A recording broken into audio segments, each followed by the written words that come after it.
Joining me is Dr. Tom McGovern. He is the host of Faith Matters on 89.1 FM. He's also the Professor Emeritus of Psychiatry and the founding director of the Center for Humanities, Ethics, and Spirituality at the Texas Tech University Health Science Center School of Medicine. Did I get all that right? Absolutely, Paul. I did. Wow, I had to kind of slow down because that's a lot of stuff. A legend in my own mind. You've done so much. It's amazing. It's an honor to have you here. I've been a fan of yours. The first time I met you, we sat on a panel about creativity at the Health Sciences Center, talking to doctors about how to think creatively. Of course, that's just when you first came to Lubbock, and we had a wonderful conversation with med students and residents. That's right. On how their calls for creativity and ability to relate to each other as human beings, creativity, and such an essential part of that conversation. Absolutely. And from that moment on, I don't even think I talk much. I mostly just listen to you because the wisdom and interesting stories that you have were so intriguing to me that I just think I sat in awe and listened to you speak. Well, being an Irishman, you know, it's not what you say, it's how you say it. So the value of a story and of storytelling and of narrative is what I was born with. It's part of my genetic makeup, so it comes with the territory, as they say. Yeah, it comes quite naturally. And one thing that's so fascinating is your journey here to Lubbock, Texas, and even more so to hosting the show of Faith Matters. How did you first become the host of Faith Matters? Well, the original founders of Faith Matters were Father David Cruz and Ryan Price, both pastors here in town, and they started it. And then our dear, dear departed friend, Reverend Ted Dotz, picked it up, and I followed. Ted is my lifetime friend. He's with the Holy Ones, and I followed in his footsteps. So I have a very noble tradition to uphold as part of Faith Matters. But my interest in Faith Matters, which is a dialogue about faith, spirituality, the humanities in day-to-day living, comes out of my own background, basically. Born in Ireland, second born of 10 children, grew up in an Ireland, born in 1935, so when I became conscious of sound, I knew radio. In fact, I remember the first radio we got. My grandfather had the only radio, wireless at that time, in our hometown, and he presided over it like a great warlord. And the natives could hear the local ball games. He would put it in the window, and he would broadcast via the radio the local ball games. He'd be his own radio station. Exactly. And then subsequently, I was telling you before we came on air, my first experience of television. I was in my teens in England, and I was passing by a store, and I saw these wonderful black and white images on this little box. That was my first introduction to television, and of course the rest is history and the marvelous, marvelous work that has happened. And lest I forget it though, Paul, I am so indebted, and the community is so indebted, to Channel 5 and to the radio station KTTZ-FM 89.1 for the wonderful service you provide for us. Well, thank you. I appreciate that. Programming here on Channel 5 is magnificent. Nova, opera, Sunday night, theater. And you've always been a big supporter. In fact, you've been a supporter since the dawn of public media at Texas Tech and in Lubbock. Oh, absolutely. Tony, my wife, and I, we served on the original Friends of It was KTXT at that time. And KOHM. Yeah. Yes, KOHM. And of course, back to the very beginnings, and to if any of our friends are watching this afternoon, great fond, affectionate memories of those days. I was telling you before we came on air of one wonderful moment when we had those early promotions for the fundraisers for television. And they used to do it live at the time. Absolutely. Now people don't care as much for live TV unless it's like immediately breaking news, and so we don't do it live anymore. But in those days it was live, and there's such a nice atmosphere to that live setting. And Dr. Tom Tenner and Dr. Doug Stucco, colleagues at the Health Sciences, they were the hosts. And Doug came back from Italy with this marvelous shirt, and he pulled it out of whatever he had and he put it up for the viewers to see and began to do a little fundraising. And then Tom Tenner reached over, took the shirt from him. He said, Stocko, you can't do this. This shirt is worn. Look at the collar. Which it wasn't, but any case. Live TV moments, those are the best. Exactly. But going back to then, of course, when I came to Lubbock, I came as a priest, and I was active an active priest here at Christ the King, and then at St. Teresa's in Carlisle, and some of the other smaller, Woolford and Woodrow, which were wonderful times in my life. And was active in the community with a very special interest in mental health, mental illness. I've always had that. And of course in psychiatry, when I resigned from the active priesthood and went to work at the health sciences, and then with another special part, a special interest in all the substance use disorders. I don't mind sharing with the listeners. I am blessed and so grateful for the 43 years of sobriety that I have myself. I had a very serious alcohol problem, which culminated in my recovery, beginning of my recovery when I was 40. So, and that's one of the big things, I think, that stigma that is always with addiction and with substance abuse. It sticks around to where people are embarrassed or ashamed to talk about it. And really, everything points to the fact that the more we discuss it. It's an illness, and the same with mental illness. Yes.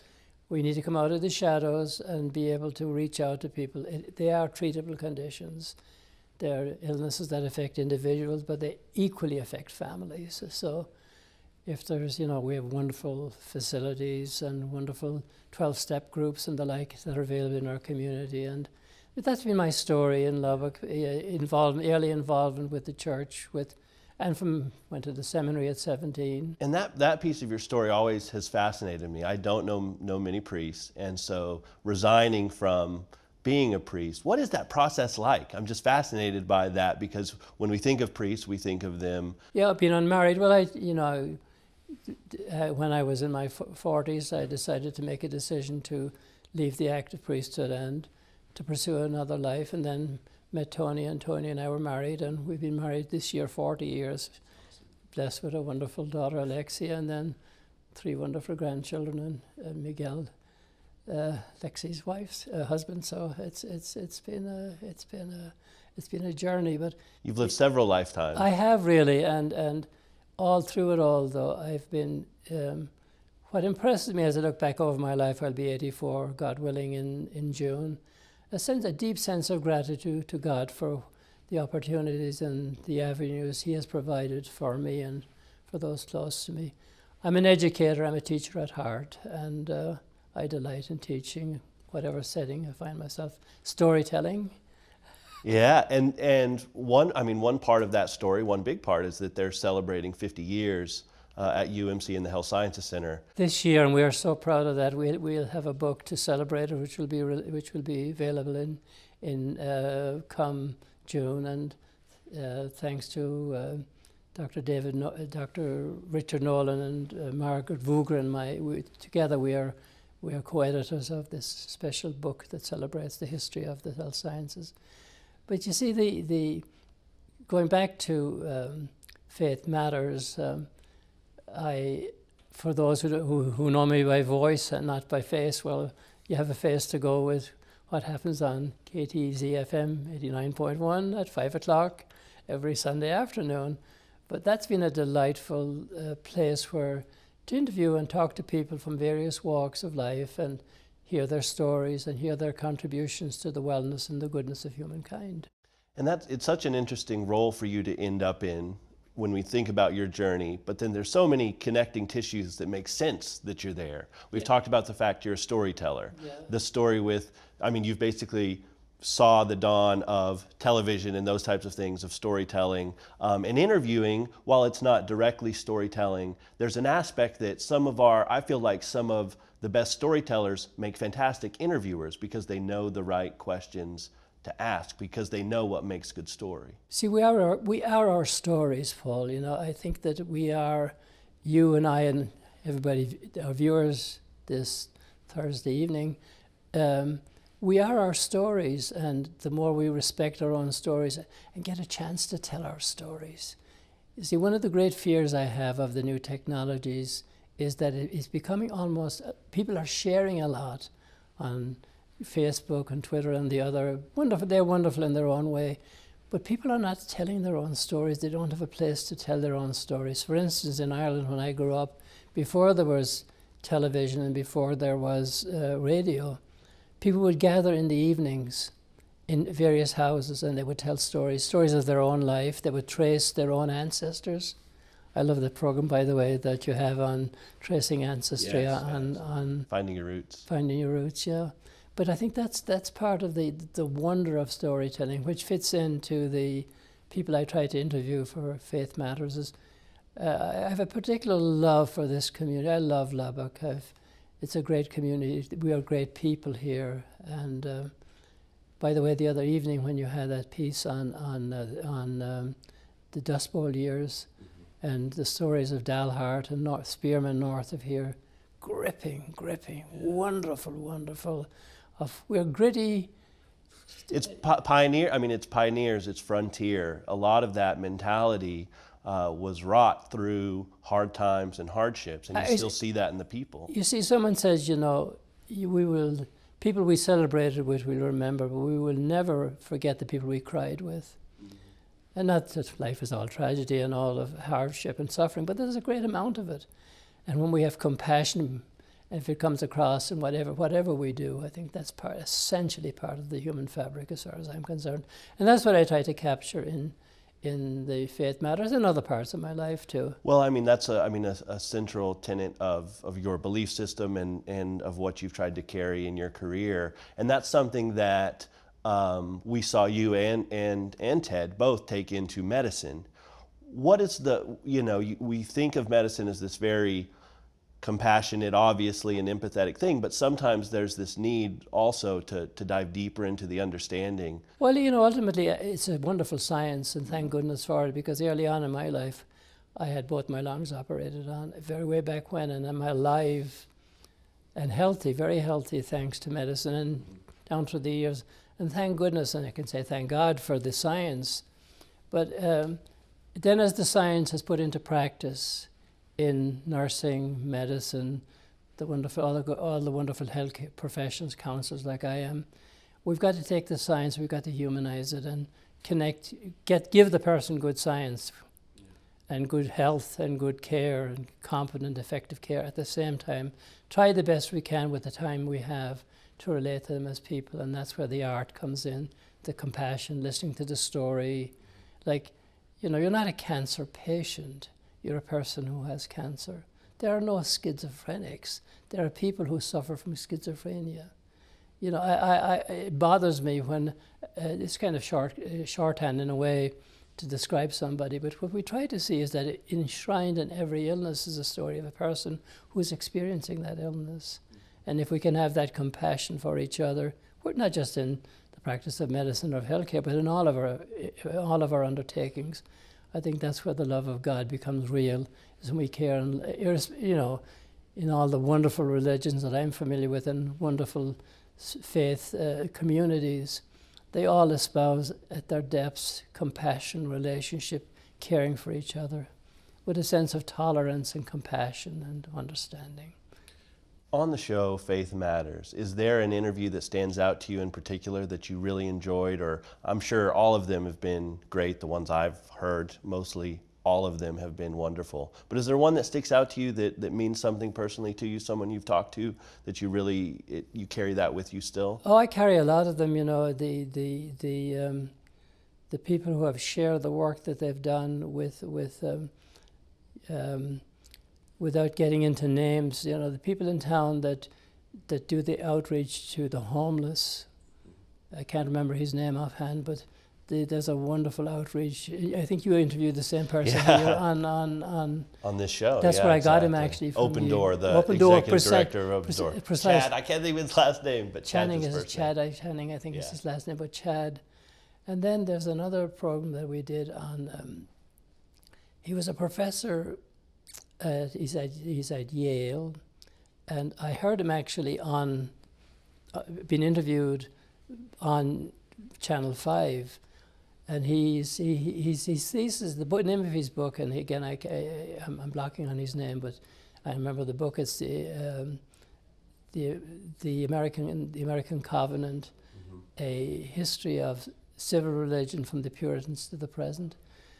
And what he espouses that derived from all religious perspectives, there's a common ground, that there's a place in the middle where we have to meet in the political arena and in other arenas too, where together we can fashion through our differences a point of view, a way of acting that's respectful and that takes care of all of us, diverse as we are. Organized religion and being part of that, being part of the Catholic Church, a lot of the statistics now show that younger people aren't part of organized religions. Why do you think that is, and do you think that's a crisis? Some people say it's a crisis. Other people say that younger generations are spiritual, they're just not falling into organized religion. I think first of all, I'm an optimist where the humankind is concerned, and that the young people are as good as any of us were at any particular stage in human history. In fact, the newer ones that I'm familiar with my daughter and downwards, 20s and 30s, they have got a great, wonderful commitment to value, to humankind. My concern for them is that with the media that they use, that they may lose some of the wonderful value of relationships that my generation grew up with. But the other question as regards religions, I think that religions, without sacrificing any of their most basic beliefs, that they need as institutions or as communities to adapt themselves to become relevant and real to the challenges of life as we experience it today, to be in the marketplace, to engage the human suffering. Like it's wonderful, like in private prayer and in meditation, to enter into your own being and your own communion with the God of your understanding. But then beyond that, though, when we come together as communities, that the broken, the struggling, the wounded, the suffering, I think is a place where the churches, the synagogues, the mosques, the Buddhist gatherings, wherever people of goodwill gather, is to be able to embrace humankind and the sufferings of humankind as we find it in the here and now, and then reach out. But I have in my church days and in my days when I studied theology, in fact in seminary, I studied it in Latin, if you will, and there was this phrase, Ecclesia semper reformanda. It's the church always reforming itself, renewing itself, revitalizing itself. And I think that's the challenge of any community of faith, is to encourage people, to nourish to people's spiritual needs, and then to meet them in the road where they are in the midst of the struggles of a given day.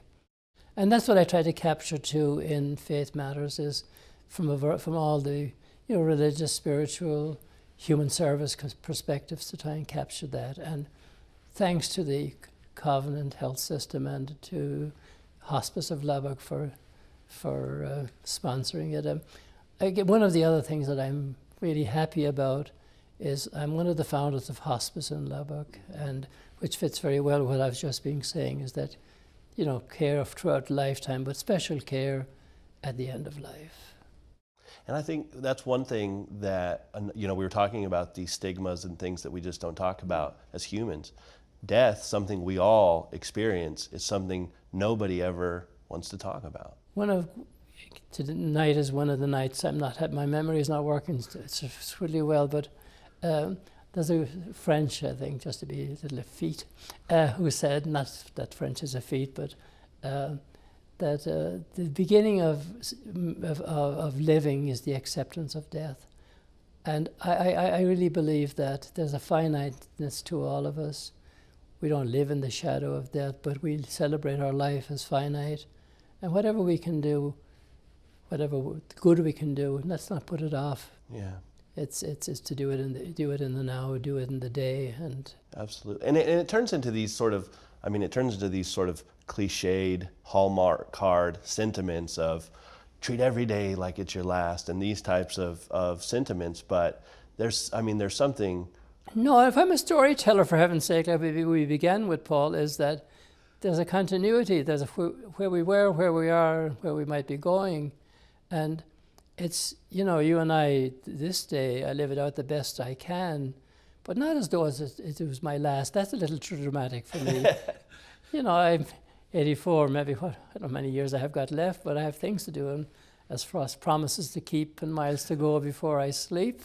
And I love that because it's the engagement of the present, realizing that it's temporary and there's more things to life than the material too, that there's a life of the spirit, and there's, above all, if you ask me, and I'll ask myself this question, what do I value most is relationships.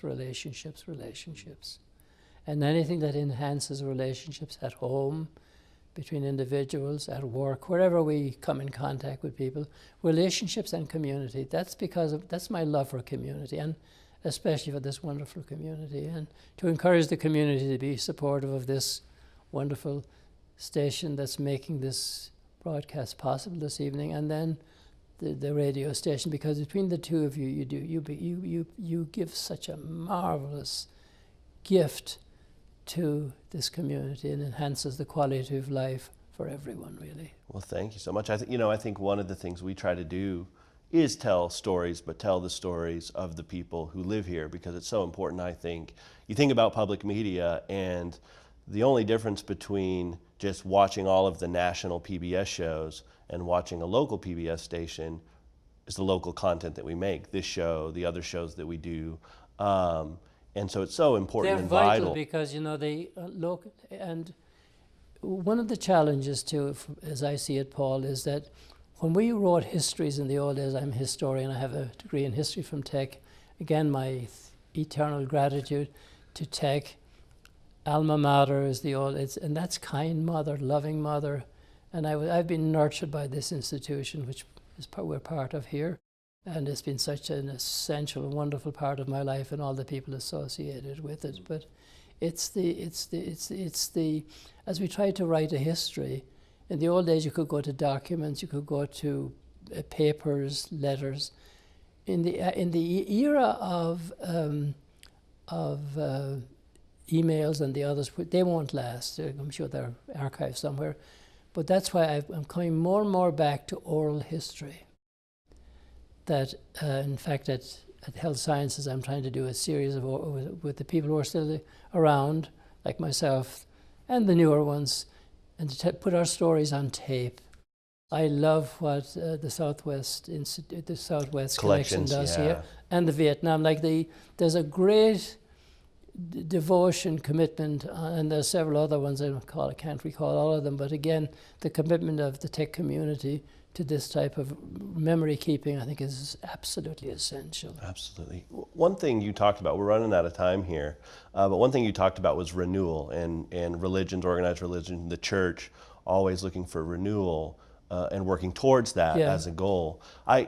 People that I know or that I've met in their 80s, such as yourself, such as Ted, there are folks in their 80s approaching, later in life, and then there's approaching death. Yeah, we just said not to be afraid to talk about it. And then there's people like yourself and Ted who have this energy and this sort of thirst to continue renewing, to continue to learn. And then you find you meet others, and I know others, and I won't mention any names, who don't. They seem to have gotten to a point where they've almost given up. That may be a wrong observation. That's my personal observation. But what is it that keeps you looking and striving to learn and grow and renew? The love of people. I have been, I'm grateful for my love of people, interest in people's stories, and God is a story too. And it's all tied into that immense sense of gratitude for this human life I've had, and a deep, deep need to give back. If you ask me how I see myself, and this is subject to review, but I'd say gratitude for what I have, for the people I've known, for the gifts I've been given, for the gifts I've received, is central to who I am. And I think if we can maintain that sense of gratitude, thankfulness, every day, they talk about everyday living, not as today you would die. No, that's a little morbid as far as I'm concerned. Live today with a thankful, grateful, the best you can. If it's a tough day, well, tomorrow probably might be better. So Yeah, that's excellent. Well, we are out of time. I feel like we just got started. You were right. You said before we started, 30 minutes, we'll just be getting warmed up.